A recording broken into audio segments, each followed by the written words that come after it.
Ukanti Abaxhasi Balo wayesakuba ngumongameli weli umnumzana Jacob Zuma banikezele ngoxwebhu lwezikhalazo kundlunkulu weANC eThekwini. Undoqo kuluhlu lwezinyanzeliso zabo kukuba kukhululwe umnumzana Jacob Zuma entlolongweni. Intatheli yeliziko uBongani Gema ubelapho ukuqokelela iinkcukacha ngobeqhubeka ngaphandle kweDr Isaka Seme House.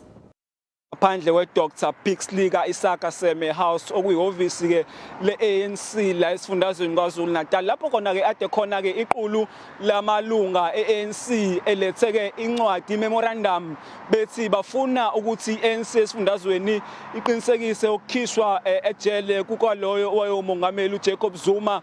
Bathi futhi bafuna iANC esifundazweni iqinisekise ukuthi ke bayasheshe bayaboshwa labo abathi bayathinteka ekubulaweni kwabantu lapha eFinis ngesikhathi sodlame esiboneke ngesonto eledlule. Bathi futhi bafuna iANC iqinisekise ukuphucwa kwencwadi igunyaza inkampani zama security lezi abathi ziyathinteka ekubulaweni kwabantu ePhoenix.